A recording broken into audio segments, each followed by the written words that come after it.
Real Madrid went into the first leg of the Champions League round of 16 as big favorites against Ajax. The Dutch side had looked poor coming into the tie, having inexplicably imploded since the turn of the year. Thus, it was somewhat of a surprise to see the way Ajax completely outplayed Madrid in the first leg, and the general consensus was that Santiago Solari's men were very fortunate to come away with the 2-1 win. Following that victory, Real Madrid lost to Girona, scraped past Levante, and recorded an unfortunate but big loss against Barca. By contrast, Ajax smashed NAC Breda 5-0 and Den Haag 5-1 in the Eredivisie, while beating Feyenoord 3-0 in the KNVB Cup. If the second leg could have ever been considered straightforward, it is surely less so now, with the confidence of both teams likely having gone in opposite directions after the last couple weeks. So, how does Solari ensure that Real Madrid progress to the quarterfinals? There are many things that can be adjusted, but the main thing to fix is the team's press resistance, or lack thereof, which has been the biggest weakness in the Solari era. Once the best in the world in this category under Zinedine Zidane, Madrid are now unusually vulnerable facing high presses. This was seen in earlier encounters versus Huesca and Eibar, and the issue never seemed to resolve itself even when Madrid were winning. It probably shouldn't have been such a huge shock, then, to see Ajax suffocate Solari's build-up. When Madrid built play from the back, center forward Dusan Tadic would sit in between Nacho and Sergio Ramos, while Hakim Ziyech and David Neres hung around the spaces between Madrid's center backs and fullbacks.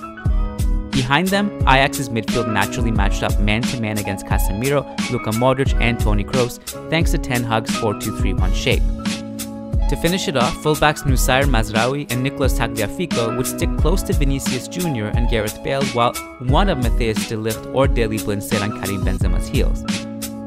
When Nacho or Ramos passed the ball to the wing, Tadic would start the press by rushing onto the center back who had given up the ball. Either Neres or Ziyech would then press the near side fullback, while the far side Ajax winger would mark Madrid's far side center back. This scheme was devastatingly effective and was made worse by Casemiro's poor game on the ball.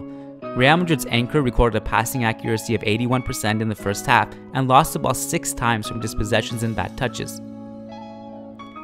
Though Solari may have little choice but to start the Brazilian again, thanks to Marcos Llorente's injury, there are other things the Madrid coach can do. For one, he has to create a more flexible build-up structure that creates close options for the man on the ball. Too often, Modric and Kroos stuck to their assigned positions and watched as a large distance between them and the ball carrier led to a loss of possession. The same goes for Solari's wide players, who stay glued to the touchline and decline to drag players out of position by moving into the half spaces. There is also the possibility of going direct.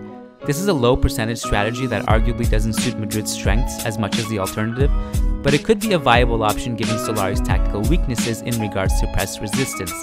If he starts a more combative midfielder like Ceballos, positions the central midfielders high up the pitch to win 50-50 balls, and asks the winger to constantly run off the shoulder, it could work. Even if Solari gets this right, he still has to worry about Madrid's defense, which was cut apart by Ajax. The Dutch team's 2-2-5-1 or 2-2-6 attacking structure provided a wealth of options between the lines, pinning Madrid's midfield into a passive stance. This gave defensive midfielders Frankie de Jong and Lars Schöne plenty of time to pick up passes, something that needs to be dealt with in the return leg. Ajax's attacking organization makes such a task difficult, but Benzema, who had a rather passive defensive role in his own half, could be used to pressure either de Jong or Schöne. He could attempt to simply hurry their decision-making or go further and try to funnel them into Modric and Kroos. De Jong's individual ability could nullify that plan, however, meaning Madrid might need to find a way to prevent Ajax from entering the opposition's half in the first place.